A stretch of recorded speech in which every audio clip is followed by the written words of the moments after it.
우리는 최근 양대 재난으로 인해서 큰 위기를 경험하고 있습니다.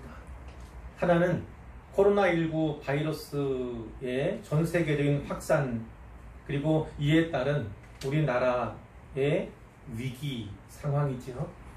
또 하나는 이제야 끝났다고 뉴스 보도가 나오는데 우리나라에서는 역사상 최장 기간의 장마 때문입니다. 무려 54일간이었고요. 지역을 옮겨가며 쏟아진 집중호우로 인해서 많은 인적, 물적 피해를 입었습니다.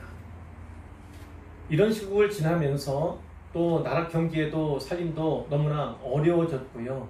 그래서 서민들은 더 큰 경제적인 어려움에 직면해 있는 그런 상황이죠. 저는 이러한 위기의 시대를 지내면서 이제까지 설교해왔던 이사야서만 아니라 창세기의 말씀을 계속해서 묵상해 왔습니다. 특별히 두 인물을 주목하게 되었는데요. 한 명은 요셉입니다. 코로나19는 우리 사회에 사회적인 거리 두기라는 그런 신풍속을 이렇게 만들어냈는데, 그렇기 때문에 개인적으로는 고립의 상황을 더 많이 경험하게 되고 다른 사람들과 어울리거나 또 함께하는 시간들을 스스로 줄일 수밖에 없는 그런 형편이었지요. 그 요셉이 당한 그 고립적인 상황, 또 그러나 그럼에도 불구하고 하나님께서 그를 형통케 하시는 그 말씀을 통해서 이 고립이란 혹은 고난이나 그리고 이 형통에 대해서 이해와 묵상의 깊이를 더할 수 있는 그런 기회를 가졌었습니다. 또 한 사람은요, 오늘 우리가 함께 나눌 노아인데요. 오랜 장마 시기를 지내면서 저는 계속해서 노아를 생각했습니다. 이 어려운 시기들을 지내면서 우리는 어떻게 살아가야 할까? 그것에 대해서 나눠보기를 원하는데, 이 시간에도 귀한 깨달음과 하나님께 주시는 도전을 꼭 받을 수 있기를 주님의 이름으로 축원합니다. 먼저 노아의 시대에 대해서 살펴보도록 할 텐데요. 그 노아의 시대가 어떤 모습이었는가는요, 성경이 이렇게 요약적으로 말씀하고 있어요.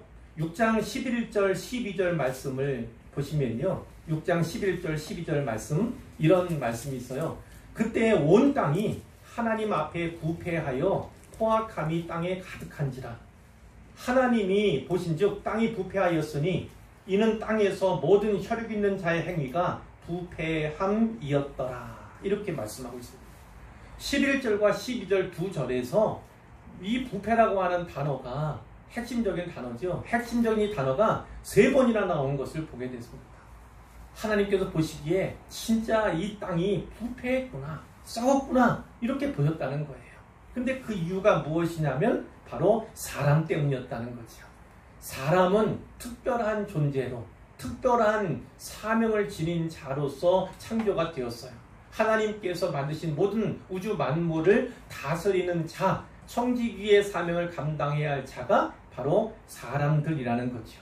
그런데 그 사람들이 부패하다 보니까, 타락하다 보니까 온 만물들을 다 오염시키고 타락시키고 부패시켰다. 이렇게 하나님께서 판단하고 계신 거예요. 뿐만 아니라 5절과 6절 말씀에 보면요, 여호와께서 사람의 계획이 세상에 가득함과 그의 마음으로 생각하는 모든 계획이 항상 악할 뿐임을 보시고 땅 위에 사람 지으셨음을 한탄하사 마음에 근심하셨다. 이런 말씀이 있습니다. 하나님께서 6일 동안 천지 만물을 창조하시면서 하나님은 좋다, 아주 좋다, 이런 말씀을 연발하셨어요. 성경은 하나님이 보시기에 좋았더라, 하나님께서 보시기에 심히 좋았더라, 이렇게 표현을 하고 있죠. 하나님은요, 그 창조 사역을 진행하시면서 그리고 마지막에 사람을 만드시면서는 더욱 기뻐하시고 만족해 하셨습니다. 그런데 그 기쁨과 그 만족이 이제 하나님의 한탄과 근심으로 바뀌어 버린 거예요. 하나님은 7절에서 내가 창조한 사람을 내가 지면에서 쓸어버리되 사람으로부터 가축과 기는 것과 공중의 새까지 그리하리니 이는 내가 그것들을 지었음을 한탄함이니라. 이렇게 말씀을 하십니다. 사람으로 인해서 온 세상에 죄악이 가득하고 그리고 부패한 상태, 그 상태가 노아의 시대였다는 거죠. 하나님께서 더 이상 견디실 수 없고 더 이상 참으실 수 없어서 모든 사람과 짐승들을 지면에서 다 쓸어버려야겠다 이렇게 생각하시던 때였다는 거예요. 노아는요 아담의 10대 손입니다. 첫사람 아담의 10대 손이에요.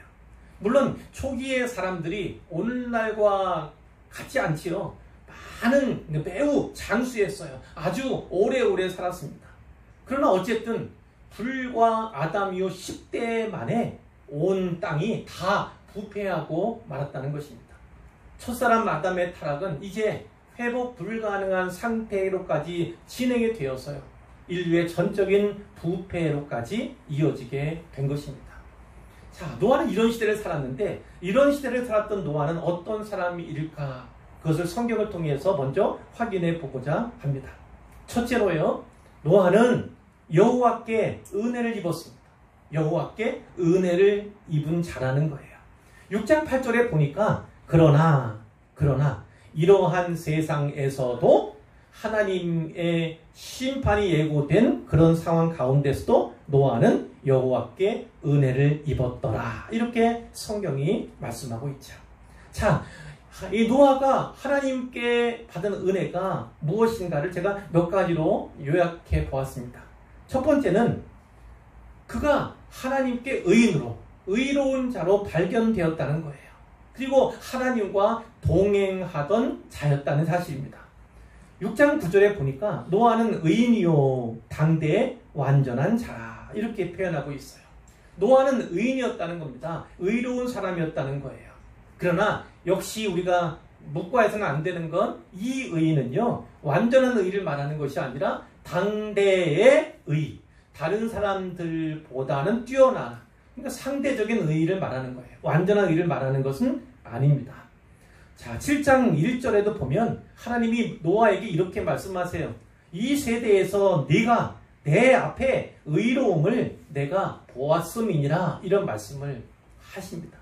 그러니까 하나님께서 보시기에 그가 의로웠다.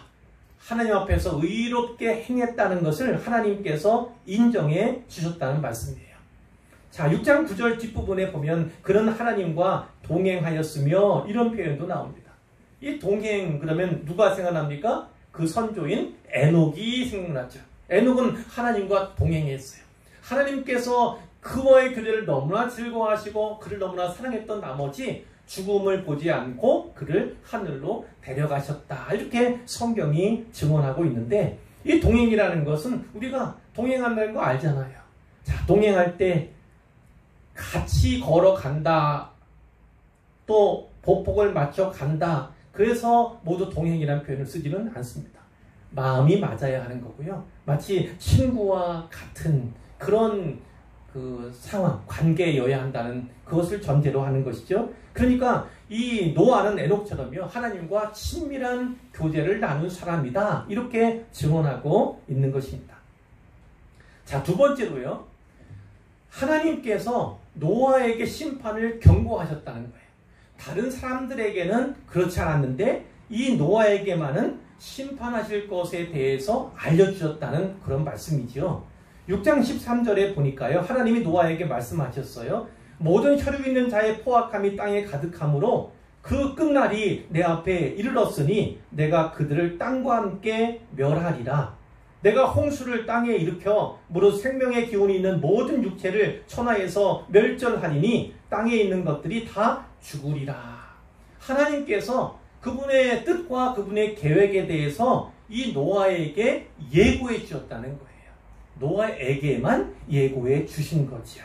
그것이 또한 은혜이고, 자, 세 번째로는요, 방주를 만들라 하는 지시를 노아에게 우리 하나님께서 하셨다는 거예요. 6장 14절에 보니까 너는 고페르 나무로 너를 위하여 방주를 만들되 이렇게 말씀하죠. 고페르 나무 어떤 나무인지는 정확히 모릅니다. 그래서 원어에 있는 그대로 고페르 이렇게 이름하고 있는 거예요. 고페르 나무로 방주를 만들라는 거죠.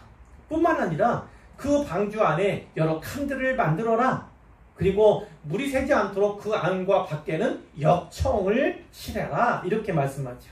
그러면서 그 방주의 크기에 대해서도 규모에 대해서도 말씀하세요.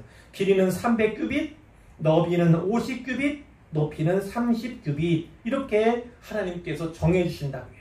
300규빗이라고 하면 그 길이가 135m. 자, 과거에 100m 달리기 해보신 적이 있지요? 그거 생각해 보세요. 그 100m보다 더 큰 배예요. 135m. 자, 너비는요 50규빗입니다. 그것은 약 22m 되는, 그리고 높이는 30규빗 13m쯤 되는 그러한 방주를 만들라는 거죠. 거기에다가 창을 내라 이런 말씀도 있고, 문은 옆으로 내라 이런 말씀도 있고, 그리고 상, 중, 하 3층으로 만들라 이렇게도 말씀을 하십니다. 자, 이 방주를 만들라는 지시를 하나님께서 특별히 노아에게 주셨다는 것이 하나님의 은혜라는 거죠. 네 번째로는요, 또 하나 구원의 언약을 세워주셨다는데 또 하나의 은혜가 있습니다. 6장 18절에 보니까 그러나 너와는 내가 내 언약을 세우리니 이렇게 말씀해요. 어떤 언약입니까? 너는 네 아들들, 네 아내, 네 며느리들과 함께 그 방주로 들어가고 혈육 있는 모든 생물을 각기 암수 한 쌍씩 방주로 이끌어들여 너와 함께 생명을 보존하게 하되 이런 말씀이 있어요. 결국은 그 방주 안에 타는 너희 식구들, 그리고 네가 실는 모든 생명들이 다 보존될 것이다. 생명이 안위함을 받을 것이다. 이렇게 말씀을 하시는 거죠. 약속을 하시는 거예요.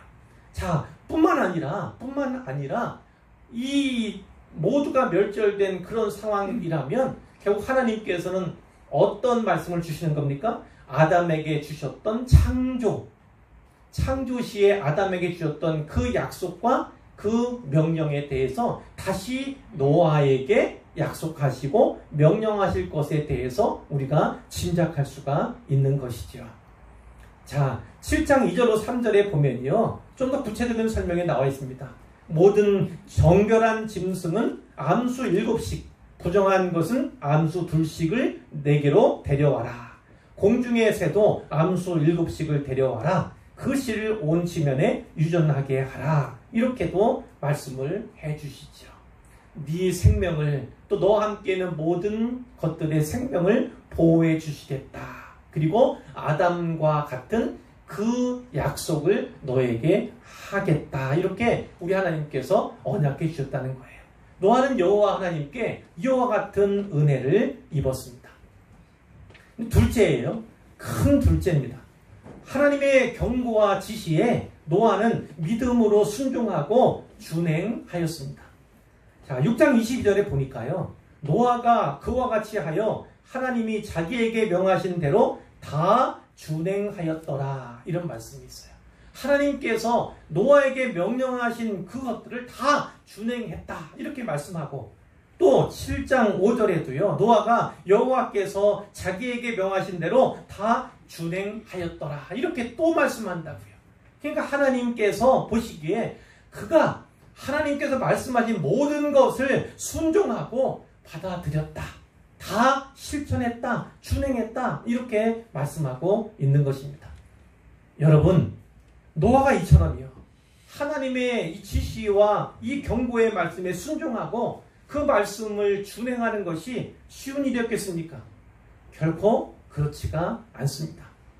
노아가 방주를 만들기 시작한 것은요, 그의 나이 480세가 되던 해였어요. 우리는 뭐 짐작하기도 어렵죠. 480세 때 하나님께서 노아의 방주를 만들라 이렇게 말씀을 하셨다는 거예요. 자, 방주를 만들고 있는 기간 중에 그의 나이가 500살이 되었을 때 하나님께서 셈과 함과 야벳이라고 하는 세 아들을 순서대로 주셨겠지요.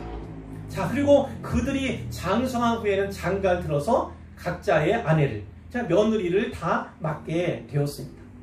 자, 만일 노아에게 믿음이 없었다면, 그리고 노아의 믿음이 큰 믿음이 아니었다면요, 하나님 말씀에 순종하고 그 말씀을 따라 준행하는 것은요, 전혀 불가능했을 거예요. 왜냐하면 방주를 만드는 기간이 얼마였는지 아십니까? 무려 120년 동안이에요. 120년 동안 방주를 만들었던 것입니다. 노아는 이 120년이라고 하는 오랜 세월을 인내하고 견뎠던 거예요. 자, 어떻게 견뎠는가를 살펴볼 텐데요. 노아가 밤낮 방주만 만들지는 않았을 겁니다. 시대대로 사람들에게 나아가서요, 하나님의 심판에 대해서 경고 메시지를 선포했을 거예요. 하나님께서 회개하지 아니하면 대홍수로 인류를 면하실 것이다. 온 세상을 물로 심판하실 것이다. 이렇게 선포했을 겁니다. 자, 그 선포를 위해서 죄를 회개해야 한다. 하나님께 돌아와야 한다. 이렇게도 이야기를 하고 외쳤겠지요. 그러나 사람들이 받아들이지 않았던 것 같아요. 만일 그 가운데서 한 사람이라도 그 말을 진짜로 받고 하나님의 말씀을 진실로 받아서 회개했다면, 그리고 동역했다면 모두가 그의 가족 외에, 노아의 가족 외에 구원받은 사람이 또 있었을 것을 우리가 또 알 수가 있죠. 짐작해 볼 수가 있습니다. 자, 믿음장인 히브리서 11장 1절은요, 이렇게 말씀합니다. 믿음은 바라는 것들의 실상이요 보이지 않는 것들의 증거니, 이렇게 말씀하죠. 믿음은 보이지 않는 것을 바라는 것이다. 이렇게도 요약할 수 있어요. 그뿐이 아니라 보이지 않으나 바라게 된 것, 바라는 것을요, 마치 실제 눈앞에 그것이 이루어진 것으로 받고 증거로 삼는 것이 믿음이다. 이렇게 히브리서 기자가 이야기하고 있는 거예요. 자, 노아는 바로 그 보이지 않는 일에 대해서 하나님께로부터 경고의 말씀을 받은 거예요. 그런데 그 경고의 말씀을 믿음으로 받은 겁니다. 믿음으로 받았어요. 믿음으로 받았기 때문에 방주를 120년 동안 준비한 것이죠. 그런데 사람들은요, 눈에 보이지 않는 것은 믿지 않습니다. 믿지 않는 경향이 농후하죠. 가령 이 노아는 이런 대응 직면했을 거예요. 아니, 맑은 하늘에 웬 홍수 타령인가, 이렇게 얘기했을 거예요. 또 설령 홍수가 일어난다 해도 산이나 좀 더 높은 곳으로 올라가면 되지, 이렇게 생각할 수도 있어요. 아무리 그래도 아니, 마른 땅에서 배 만들고 있는 게 정상이냐, 이렇게 대응하는 사람도 있었을 것이고, 저렇게 큰 배를 어떻게 물로 옮겨서 띄우려고 하느냐, 혹은 저렇게 큰 배가 물에 뜨겠냐, 이렇게 회의적으로 바라보는 사람도 있었을 거예요. 그러니까 노아는요, 사람들의 눈에 별종으로 별난 사람으로 여겨졌을 겁니다. 때로는 미친 사람 취급을 당하기도 했을 거예요. 온갖 거절과 거부가 이어졌을 것이고요, 손가락질과 모욕이 뒤따랐을 거예요. 만일 노아가 그 방주의 내부를 사람들에게 공개했다고 생각해 보세요. 또는 모든 동물들을 쌍으로 이 방주 안에 다 태워야 한다, 이렇게 말을 했다고 생각해 보세요. 비웃음과 그 조소는요, 끊이지 않았을 겁니다. 자, 왜 그런가를 한번 살펴볼까요? 이 방주에는요, 돛이 없어요. 돛이 없습니다. 자, 돛이 없다는 거는요, 아무런 추진 동력이 없다는 것을 의미해요. 뿐만 아니라 방향을 정할 수도 없다는 말이에요. 그뿐만 아니라 이 돛만 없는 게 아니라 배를 조종할 수 있는 키가 없어요. 뿐만 아니라 배를 정박하는 데 필요한 닷도 없어요. 자, 동물들을 어디에서 데려오려고 해?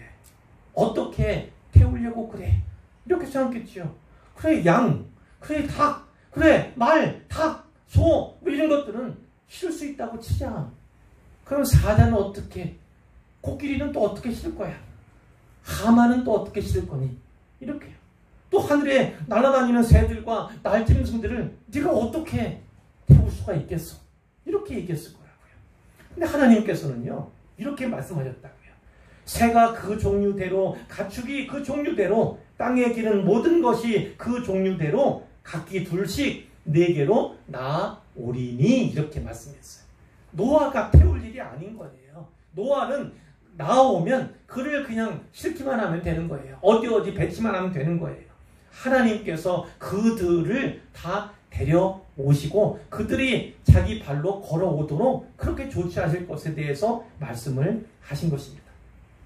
사랑하는 성도 여러분, 믿음이란 때로 이런 모습이에요. 보이지 않는 것을 바라보아야만 합니다. 보이지 않는 것을 바라본다는 것이 쉬운 일이 아니죠. 인생 항로를 항해 갈 때, 흔히 인생을 항로에 비유하지 않습니까? 그 인생 항로를 항해 갈 때 돛도 없고 키도 없고 닷도 없는 그런 상황에서 살아갈 때가 많이 있어요. 그것은 전적으로 하나님을 의지하고 하나님께 맡겨야 한다는 것을 의미하죠. 또 이런 믿음이 필요한 거죠. 그분이 절대적으로 실수하지 않으실 거라는 믿음이에요. 그리고 때가 되면요, 꼭 그때에 맞게 신이 일하실 것을, 역사하실 것을 신뢰하고 의지하지 않으면 안 되는 그런 상황이 우리에게 주어지기도 하지 않습니까? 노아는 방주를 만드는데 무려 120년 동안 수고를 했어요. 처음에는 혼자였을 거예요. 고페르나무를 베어다가 다듬는 일을 했겠지요. 그것으로 목재를 만들고 합판을 만드는 일을 친히 했을 겁니다. 혼자 했을 겁니다. 그리고 방주를 제작하는 일에 이제 아들들이 성장해 가면서 그 아들들이 동역했을 것이고 또 역청을 모으는 일에도 그랬을 거예요. 그런데 하나님의 지시사항은요, 이 일만이 아니었어요. 6장 21절에 보니까 너는 먹을 모든 양식을 내게로 가져다가 저축하라. 이것이 너와 그들의 먹을 것이 되리라. 이런 말씀도 주셨어요. 자, 방주 안에 탈 노아의 식구들이 먹을 그 양식물뿐만 아니라 그 방주에 탈 온갖 동물들의 먹이를 미리 저축하라는 거예요. 미리 준비하고 미리 저장해 두라. 하나님께서 이렇게 명령하신 것입니다. 노아와 또 그 세 아들만 아니라 노아의 아내도 그리고 며느리들도 이 일을 돕고 협력했을 거라고요. 자, 그리고 드디어 그날이 됐습니다. D-Day가 다가왔어요. 노아의 나이 600살이 되었을 때 드디어 하나님께서 지시하셨어요. 7장 1절에 보면 여호와께서 노아에게 이르시되 너와 내 온 집은 방주로 들어가라. 이런 명령을 주시죠. 그리고 뒤에 무슨 말씀이 붙어 있습니까? 아까 읽었던 말씀인데 이 세대에서 네가 내 앞에 의로움을 내가 보았음이니라. 이렇게 말씀하죠. 처음에 그는 의인으로 발견되었지만 그 이후 하나님의 지시를 받고 120년이라는 세월이 흘렀어요. 그런데 그 120년이 흐른 후에도 노아는 그 의로움, 하나님 앞에서의 의로움에 조금도 변함이 없었음을 우리가 알게 되는 것이죠. 자, 4절에도 보면 지금부터 7일이면 내가 40주야 40일 밤낮으로 땅에 비를 내릴 것이다. 그래서 내가 지은 모든 생물을 지면에서 쓸어버리리라. 이렇게 말씀을 해요. 그렇게 배에 식구들이 다 올랐습니다. 자, 16절에 보면 들어간 것들은 모든 것에 암수라. 잘 아셔야 돼요. 하나님께서 거기에 때로는 정결한 짐승들은 7쌍 보내기도 하고 또 다른 짐승들은 2쌍을 이렇게 보내기도 했죠. 오르타도록 하기도 했지만 중요한 것은요, 다 암수로 태웠다는 거예요. 암수. 하나님의 뜻이 있습니다. 암수가 있어야만 생명이 유지되는 거예요. 그리고 그 후손이 또 이 새끼들이 태어나게 되는 거예요. 오늘 우리도 분명히 그것을 깨달아야 합니다. 동성애에 대한, 성적 지향에 대한 많은 이론들, 많은 이야기들이 있지만요, 하나님의 창조 섭리는 남자와 여자 그리고 암수로 진행되었다는 사실을 기억할 필요가 있죠. 그렇지 않으면 재생산이 안 되는 거예요. 아들, 딸 낳을 수가 없고 그 새끼들이 또 태어나서 생명이 존속되는, 종족이 보존되는 그러한 일은 결코 있을 수 없기 때문에 하나님께서 암수를 준비하신 것이죠. 자, 그리고 다 들어간 다음에 하나님께서 문을 친히 닫으셨어요. 위로 난 위에 있는 문을 친히, 옆으로 난 문 친히 닫으셨다. 이렇게 기록하고 있습니다. 그게 어떤 일이 벌었습니까? 홍수가 땅에 덮였습니다. 11절에 보니까 노아가 600세 되던 해 둘째 달 11의 날이다. 이렇게 콕 집어서 정확하게 분명하게 하나님께서 그 날에 대해서 기록하고 있어요. 그날에 어떤 일이 있었습니까? 큰 기쁨의 샘들이 터지며 아래쪽에서는 밑에 있던 샘들이 다 터지고 올라온 거예요. 뿐만 아니라 하늘의 창문들이 열려, 문학적인 표현이 나지만 마치 하늘의 문이 열린 것처럼요, 비가 그냥 쏟아져 내린 것이죠. 40일 밤낮으로 그렇게 쏟아 부으니까 결국 물이 온 땅에 가득하게 되었고, 17절에 보니까 방주가 땅에서 떠오르기 시작했어요. 사람들이 얘기했죠. 아니, 메마른 땅에서, 이 마른 땅에서 배를, 네가 어떻게 이 큰 배를 물에 댈 수 있느냐, 이렇게 얘기했지만 물이 워낙 많이 생기다 보니까 방주가 땅에서 저절로 떠오르게 된 거예요. 18절에 보면 이제 그 방주가 물 위에 둥둥둥둥 떠다니게 되었다고 말씀을 하죠. 19절에도 보세요. 천하의 높은 산이 다 물에 잠겼다, 이런 기록이 있고요. 20절에 보니까 육지 위에 살고 있는 모든 생명체들은 다 죽었다, 이렇게 말씀해요. 23절에 오직 노아와 그와 함께 방주에 있던 자들만 남았더라, 이렇게 말씀하고 물이 150일을 땅에 넘쳤다, 이런 기록도 24절에 나옵니다. 근데 이게 다가 아니죠. 물이 빠져야 하고 땅에 이들이 내려야 하잖아요. 그 기간, 즉 홍수 앞두고 그 배에 오른, 방주에 오른 시간부터 물이 다 빠지고 땅에 발을 디딘 그때까지 가요. 그 기간이 얼마인지 아십니까? 1년이 넘습니다. 1년하고도 10하루가 더 된 시간이에요. 그 오랜 시간을 그들이 방주에 또 있었다는 것이죠. 자, 생각해 보십시오. 방주가 물론 작지는 않았어요. 물론 요즘의 큰 배, 유조선 이런 것과는 비교할 수 없지만 어쨌든 그 당시에 있던 배와는 비교할 수 없이 크기는 큰 건 사실이에요.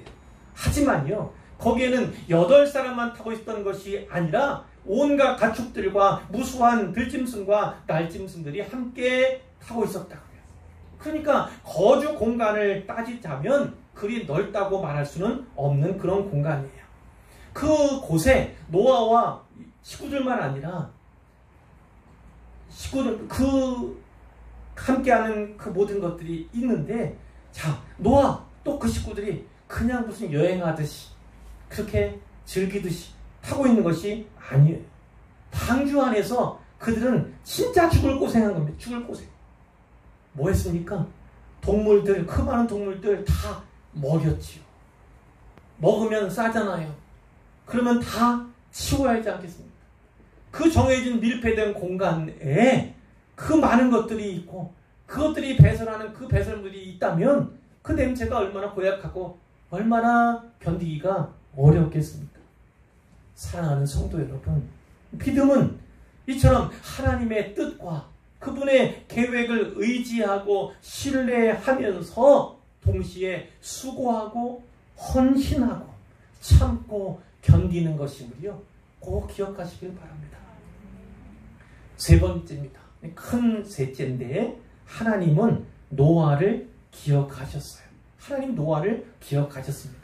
8장 1절에 보니까 하나님이 노아와 그와 함께 방주에 있는 모든 들짐승과 가축을 기억하사, 이런 말씀이 있어요. 이 기억하사라는 그 말은요, 잊지 않았다, 이런 의미도 있지만 그 원래는 히브리어로 자카르라는 단어를 씁니다. 이 자카르라는 단어는 새기다라는 거예요. 하나님께서 그분 마음, 가슴 가운데 이들을 새겨둔 거예요. 새겨둔 것이 잊혀지겠습니까? 늘 기억되는 거지요. 뿐만 아니라 이 의미는 무엇이냐면 마음속에 새겨졌기 때문에 항상 관심을 기울이고 항상 지켜보고 항상 주시하며 바라보셨다, 이런 의미예요. 또한 이 자카르란 말은요, 하나님께서 약속을 신실하게 지키신다라는 언약적인 의미를 담고 있는 단어이기도 합니다. 오랜 기간이 필요했습니다. 노아와 그 가족들에게는 그 시간이 수고와 헌신의 시간이었고 참고 견디고 인내해야 하는 시간이었던 거예요. 방주를 만드는 120년도 고되기는 마찬가지였습니다. 그러나 그 시간의 의미에 대해서 노아는 알았던 거죠. 단지 방주를 만드는 데 그치는 것이 아니라 그 가운데도 틈틈이 나아가서 하나님의 심판에 대해서 홍수로 세상을 멸하실 것에 대해서 선포하고 회개하고 돌아오라고 하는 메시지를 전해야 하는 일도 했던 것이고요. 세상 사람 편에서는 그 말을 받고 믿고 회개할 수 있는 기회로 그 시간들이 주어진 거예요. 그러니까 달리 보면 이거지요. 하나님이 오래 참으신 거예요. 오래 참으신 거예요. 그 가운데서 또 몇 해 생명이라도 더 건지기 위해서 하나님이 오랫동안 기다리신 거예요. 그런데 그 120년의 기다림의 시간이 노아에게는 고된 노동의 시간이었음을 우리가 알게 되는 것이고요. 자, 방주를 만들던 그 120년 거기서 치는 게 아니에요. 방주 안에서의 삶과 사역은요, 더 고되고 더 힘들었다는 사실을 기억해야 합니다. 그러나 그 시간은 꼭 필요한 시간이었음에 분명해요. 자, 어떤 시간이었습니까? 하나님께서 부패, 죄악된 그 세상을요, 멸절시키기까지, 완전히 엎드기까지의 시간이 필요했다는 거예요.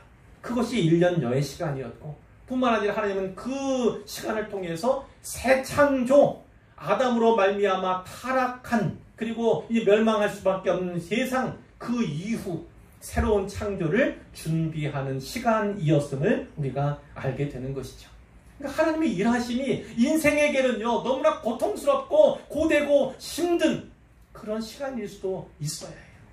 있습니다. 그렇기 때문에 하나님의 시간에 대한 이해, 하나님의 뜻과 그분의 섭리에 대한 이해가 있지 아니하고서는 우리의 노동과 우리의 고된과 우리의 힘든 우리의 고통, 이것을 이해하기가 어려워요. 하나님과 나 사이의 관계, 하나님과 우리 사이의 관계에 대한 묵상이 있지 아니하면 그 고통의 시간들을 진짜 믿음으로 이해하고 해석하는 것이 쉽지만은 않은 거죠. 자, 이 자카르라고 하는 기억하사라는 단어는요, 아주 중요한 단어입니다. 이 단어는요, 이후에 모든 것을 다 반전시켜요. 이제까지는 아까 봤지요? 다 처음에는 땅, 배가 떠올랐어요. 그리고 그 다음에는 떠다니기 시작했어요. 그리고 온갖 산들이 다 땅, 이 물 아래 다 잠겨버렸다. 이렇게 돼 있는데, 이 하나님이 기억하사 이 자카르의 역사가 있고 난 다음에는 어떤 일이 벌어집니까? 하나님이 바람을 땅 위에 불게 하심에 물이 줄어들기 시작합니다. 범람했던 물이 줄어들기 시작하고, 이제 기품의 샘과 하늘의 창문이 닫혀요. 하늘에서 비가 그칩니다. 그리고 물이 땅에서 물러가고 점점 물러가서 줄어들고, 그리고 어느 날은 방주가 아라랏이라고 하는 산에 머무르게 되죠. 그리고 더 줄어들어서는 산들의 봉우리가 다시 보이게 되었다 하는 것입니다. 전에는 범람했고 점점 많아졌으며 모든 생명을 앗아갔던 그 홍수이지만, 이제 하나님께서 자카르 기억하시고 난 뒤에는요, 모든 것이 예전과 같이 회복되고 죽음이 아니라 이제 생명이 새로운 시작과 더불어서 진행되는 것을 우리가 보게 되는 거죠. 그 시작은 회복을 넘어서는 겁니다. 재창조, 새로운 창조를 하나님께서 시작을 하시는 것이죠. 자, 8장 15절에 보면요, 하나님께서 노아에게 말씀하십니다. 너는 내 아내와 아들들과 며느리들과 함께 방주에서 나와라. 그리고 너와 함께 한 모든 혈육 있는 생물 다 이끌어내라. 이것들이 땅에서 생육하고 땅에서 번성하리라. 자, 아담에게 주셨던 그 말씀이지요. 아담을 창조하시고 난 다음에 주셨던 생육하고 번성하라, 땅에 충만하라. 그 말씀을요, 그 약속을요, 이 노아에게 다시금 주시는 거예요. 아담을 창조라고 말할 수 있다면 노아는 재창조다라고 우리가 이해할 수가 있는 거죠. 이제 네 번째입니다. 큰 네 번째, 노아는 세상을 정죄하고 믿음을 따르는 의의 상속자가 되었습니다. 히브리서 11장 7절에 보면 우리가 이번 주에 암송하기로 한 그 말씀인데요. 이런 말씀이 있어요. 믿음으로 노아는 아직 보이지 않는 일에 경고하심을 받아 경외함으로 방주를 준비하여 그 집을 구원하였으니 이로 말미암아 세상을 정죄하고 믿음을 따르는 의의 상속자가 되었느니라. 이런 말씀 근거에서 제가 요약적으로 네 번째 제목을 삼은 것입니다. 근데 거기에 보면 세상을 정죄했다 이렇게 말씀하고 있어요. 세상을 정죄한다는 게 무슨 말일까? 왜 노아가 세상을 정죄할까? 자, 그것은 베드로 전서와 베드로 후서 말씀 인용해서 우리가 살필 수가 있는데, 베드로 전서 18장, 19장, 18, 19, 20절에 보면 3장입니다. 거기에 이런 말씀이 있어요. 그리스도께서 육체로는 죽임을 당하시고 영으로는 살림을 받으셨고 그 이후에 그가 영으로 가서 옥에 있는 영들에게 선포하셨다. 이런 말씀이 있어요. 지옥에 가서 옥에 있는 영들에게 선포하셨다. 이 말씀이 있는데 그 다음 절이 그들 이렇게 봤거든요. 그럼 그들이 누굽니까? 옥에 있는 영들이에요. 근데 그 옥에 있는 영들을 누구라고 말하냐면 전에 노아의 날 방주를 준비할 동안 하나님이 오래 참고 기다리실 때에 복종하지 아니하던 자들이라. 이렇게 받고 있다고요. 자, 무슨 말씀입니까? 하나님께서 노아가 120년이라고 하는 오랜 세월 동안 배를 만들도록 하셨잖아요. 방주를 짓는 그 오랜 세월 동안 하나님께서 원하신 건 무엇입니까? 그들이 돌아오기를, 다시 순종으로 나오기를, 하나님께 돌아오기를 기다리셨던 거예요. 하나님이 오래 참고 기다리셨다는 거죠. 그러나 노아의 8 식구 외에는 구원받은 자가 아무도 없었다는 겁니다. 하나님의 기다림을, 하나님의 참으심을 완전히 저버린 자들이 바로 그들이고 그들은 결국 지옥에 갈 수밖에 없었음을 말하는 것이고요. 베드로후서 2장 5절에도 이런 말씀이 있어요. 옛 세상을 용서하지 아니하시고 오직 의를 전파하는 노아와 그 7 식구를 보존하시고 경건하지 아니한 자들의 세상에 홍수를 내리셨으며, 하나님께서는 그 사람들, 돌아오지 않은 사람들, 그 사람들을 경건하지 아니한 자, 용서받지 못할 자, 이렇게 하나님이 정하신 것입니다. 그러니까 하나님께서 노아를 통해 주신 메시지, 그것을 받고도 듣고도 믿지 않고 받지 않은 그 사람들을 정죄함이 마땅하다는 것이고, 이 120년의 시간이 흐른 다음에, 그리고 1년여의 시간이 또 흐른 다음에 노아는 어떻게 됐습니까? 스스로 증거가 되었습니다. 하나님께서 믿음 원하셨는데 그 믿음을 따르다가 믿음 따라 또 살아가다가 의의 상속자가 된 것에 대해서 스스로 증거가 되었다. 이렇게 말씀을 하고 있는 것입니다. 자, 이야기가 계속되죠. 노아가 땅의 지면에 처음 발을 딛고 어떤 일을 했습니까? 여호와께 제단을 쌓았습니다. 그리고 정결한 짐승과 새들 중에서 제물을 취해서 번제로 하나님께 제사 드렸다. 이렇게 말씀하고 있어요. 자, 어떤 동물들은 쌍으로만 2마리씩 암수 이렇게 넣었는데, 근데 어떤 짐승들은 7쌍을 넣어라. 이렇게 말씀하셨잖아요. 그 이유가 여기 나오죠. 노아로 하여금 제물 받기를 원하셨던 거예요. 예배 받기를 원하셨기 때문에 정결한 짐승들은 7쌍씩을 넣도록 이렇게 하나님께서 조치를 하셨던 것이고요. 하나님께서 그에게 약속을 하십니다. 예배를 받으신 하나님께서 다시는 사람으로 말미암아 땅을 저주하지 않겠다. 이렇게 말씀해요.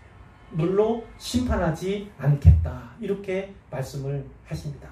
그리고 그 언약의 증거로 무엇을 주십니까? 언약의 증거로 무엇을 주세요?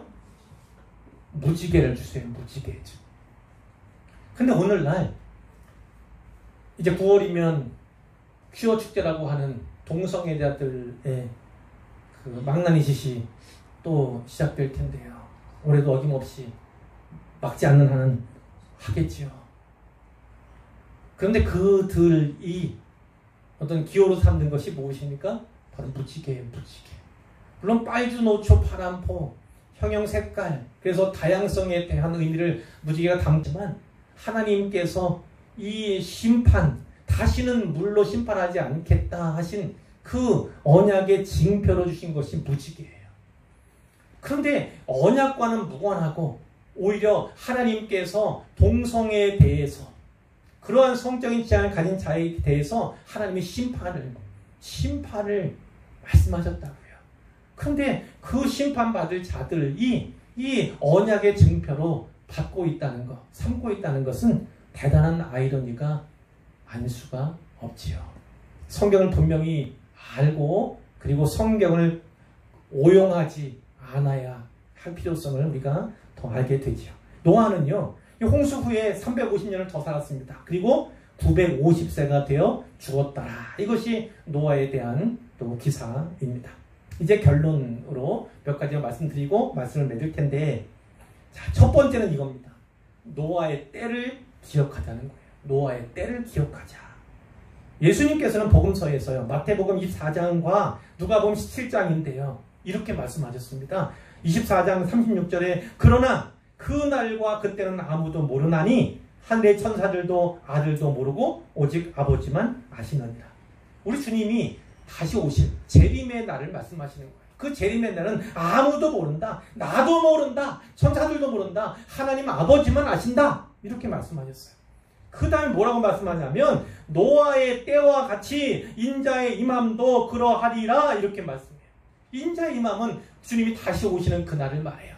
근데 그 인자의 임함을 노아의 때와 같이 이렇게 말씀하신다고요. 노아의 때 어떻습니까? 그 홍수, 진짜 생명이 다 끝나는, 멸절되는 그 홍수 전에 노아가 방주에 들어가기 전까지 세상 사람들은 뭐 했습니까? 먹고 마시고 장가들고 시집갔다 이렇게 얘기해요. 그냥 평범한 일상을 살았다는 거예요. 아무런 경고도 믿지 않고 받지 않으면서 그런 일이 설마 일어날까 이렇게 생각하면서 일상적인 삶을 영위했다 이런 것이지요. 홍수가 나서 그들을 다 멸하기까지 깨닫지 못했다는 것이 우리 예수님의 말씀이에요. 깨닫지 못한 것입니다. 그 심판, 그 홍수를 직접 당하지 않으면요 깨닫지 못했던 거예요.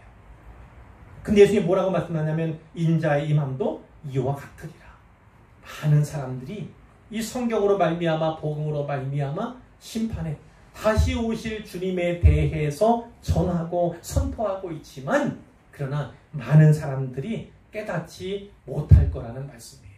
그리고 주님이 친히 다시 오실 때 심판의 날이 시작될 때에야 비로소 깨닫게 될 건데 그때는 늦는다는 거죠. 늦는다는 겁니다. 그 때가 있을 것을 기억해야 한다. 우리 하나님이 이렇게 말씀하시는 거예요. 자, 두 번째는요. 노아의 때만 아니라 이제 노아를 기억했으면 좋겠어요. 노아는 어떤 사람이었습니까? 의로움으로 말미암아서 하나님께 발견된 자가 바로 노아예요. 물론 당대의 이런 조건이 있지만 모든 인생이 그러하지 않습니까? 완전한 의인이 세상에 어디 있습니까? 그러나 상대적인 의인이라 할지라도 그리스도인으로서 좀 더 의롭게 살아가고자 하는 그런 애씀과 노력이 반드시 필요한 것이죠. 그리고 그는 하나님과 동행하던 자였어요. 하나님과 친밀하고 가깝게 교제하던 자가 바로 노아였다는 것이고요. 우리가 그를 통해서 그의 믿음, 그리고 그의 순종, 그의 준행함, 그것을 또한 배워야 하는 것이지요. 믿음으로 노아는 이렇게 시작하는 그 히브리서의 말씀, 노아는 믿음의 사람이었음을 분명히 증언하고 있고 그 믿음으로 말미암아 하나님의 경고, 그것이 보이지 않고 120년 후에나 있을 그 일이지만 그것을 믿음으로 받았다는 것입니다. 하나님 말씀을 진짜로 받았다는 거예요. 그리고 방주를 만들었는데 뭐라고요? 경외함으로, 하나님을 경외함으로 그것을 실행했다, 실천했다, 이렇게 결국은 그 집 모두를 구원하였다, 이렇게 말씀하고 있잖아요. 우리도 이런 사람이 되어야겠다. 그런 도전을 받고요. 엄청나죠. 이렇게 무지막지한, 무시무시한 이런 심판이 세상에 있다 할지라도 이제 그날은 주님 재림의 날일 가능성이 많지요. 지금 세상 끝날이니까. 그러나 그러한 무지막지한 엄청난 심판이 세상에 임한다 할지라도 하나님 말씀에 순종하고 그분을 의지하는 자들은요, 그 진노의 때를 면할 수 있음을 성경이 분명하게 증언하는 겁니다. 노아처럼 살면요, 노아처럼 준비하면요, 노아처럼 경고를 받아 순종하면 그렇게 된다. 이렇게 말씀하시는 거예요. 그리고 마지막으로 한 가지만 더, 세 번째, 기억하시는 하나님을 기억하자는 겁니다. 기억하시는 하나님을 기억하자. 세상이 참 힘들잖아요. 코로나19 끝나는가 싶었는데 이제 확진자 수가 다시 수백 명으로 증가하고요. 또 수도권 중심으로 퍼지다 보니까 이 수도권에 많은 사람들이, 많은 인구가 모여 살잖아요. 대단한 위기가 아닐 수 없고요. 우리가 상상조차 하지 못했던 무려 54일 동안의 이 오랜 장마, 이것도 처음 겪어보는 이런 일이 아닐 수 없고요. 이러한 자연재해, 그리고 이 바이러스로 인한 재난을 통해서 경제는 침체, 물론 세계 경제가 다 그렇고 나라 경제도 그렇습니다. 이렇게 어려울 때는 서민들이, 사회적인 약자들이 더 견디기 힘들고 더 어려운 것이잖아요. 이와 같은 때에도요, 결코 낙심하거나 실망하거나 좌절하지 않았으면 좋겠어요. 믿음으로 견디고요, 믿음으로 인내하고 믿음으로 참았으면 좋겠어요. 그리고 하나님께서 기억하심을 믿고 기다렸으면 좋겠습니다. 하나님께서 준비하신 때잖아요. 회개하기 위해서, 회개의 기회를 주시기 위해서 무려 120년 동안을 하나님이 참으셨어요. 기다리셨어요. 그 안에 한 영혼이라도 하나님께 돌아오기를 원했던 것입니다. 근데 노아는 어떻다고요? 당대의 의인인 노아, 그 의로움, 하나님과 동행한 자로서 평가받던 그 노아는 어떻다고요? 죽을 고생했다고요. 속된 말로 하면 개고생했다고요. 그리고 홍수가 진행되고 그 한 1년여 동안 방주 안에 있을 때는요, 방주를 만들던 그 시기보다 훨씬 더 힘든 나날들을 보내야 했을 거예요. 그런 말이 있죠. 새벽이 가까이 올수록 거꾸로네요. 밤이 깊을수록 새벽은 가까이 있다. 밤이, 어둠이 더 깊고 깊은 그때가 곧 새벽이, 동틀, 바로 그 시간이라는 거예요. 동트기를 기다리기, 그 빛을 바라보기 바로 이전이 가장 힘든 거예요. 노아가 바로 그랬다는 겁니다. 그런데 그 시간을 하나님의 역사를 위해서는, 하나님의 마음을 위해서는, 그 분께서 계획하시는 새 창조를 위해서는 참고 견디고 기다릴 수밖에 없었다는 것입니다. 그리고 바로 그 때가 되었어요. 홍수도 왔을 뿐만 아니라 이제 홍수도 끝났고 이제 지면에 발을 내줄 수 있는 그 때가 왔다는 거예요. 어느 것 때문에요? 하나님께서 기억하셨기 때문이에요. 물론 그 이전에도 계속 기억하셨어요. 120년 동안 기억하셨고, 아니 그 일생 480세 이전에도 하나님은 기억하셨습니다. 그리고 그들이 방주에 있는 동안에도 기억하셨어요. 잊은 적이 없으세요. 그분의 마음과 가슴에. 이들은 이미 새겨진 존재이기 때문에 그렇죠. 그러나 그 안에서, 그 어두침침한 곳에서, 바람도 공기도 잘 통하지 않는 그곳에서 얼마나 땀 흘리며 힘겨웠겠습니까? 그런데 하나님께서는 그들의 모습을 지켜보셨다는 거예요. 바라보셨다는 겁니다. 그 안에 있을 동안에 하나님께서 아무 말씀도 하지 않으셨어요. 노아에게 아무런 지시도 하지 않으셨어요. 기다림의 시간들, 하나님이 어떻게 하실까? 밖에서는 지금 어떤 일이 벌어지고 있을까? 전혀 알 수 없는 그런 시간이죠. 배가 둥 떠다니니까 아직 물 위에 있나 보다, 이렇게 짐작만 할 수 있는 시간들이었지만, 그러나 그 하나님께 필요한 그 시간, 나에게는 인내, 참고 견뎌야 하는 그 시간을 진짜 믿음으로 해석하고 믿음으로 바라보았던 것이 바로 노아였다는 사실을 우리가 기억할 필요가 있죠. 하나님이 기억하시면 족합니다. 하나님이 기억하시면 반드시 이 재난의 끝날이 올 것이고 그날은 곧 새날이 될 것입니다. 물은 사라질 것이고 이제까지 그 물에 떠있던 그 고단했던 시간들, 그 시간들은 새로운 의미를 갖게 될 것입니다. 회복을 넘어서 더 잘 되고 형통케 되며 그리고 감사하게 되는 그날이 반드시 올 것을 꼭 믿으시기를 바랍니다. 그렇기 때문에 그날을 바라보면서 그날을 하나님의 마음으로 혹은 하나님의 말씀으로 이해하고 붙잡으면서 주님이 기억하고 계시다는 그 사실로 말미암아 우리가 살아간다면, 믿음의 삶을 살아간다면, 그래서 믿음으로 순종하고 충성스럽게 헌신한다면 하나님께서 또한 기억해 주시는 은혜, 칭찬해 주는 은혜도 더불어 받게 될 것입니다. 이 사실을 꼭 믿으시기를 바라고 고난의 때 잘 인내하고 이겨내시기를 우리 주님의 이름으로 축원합니다.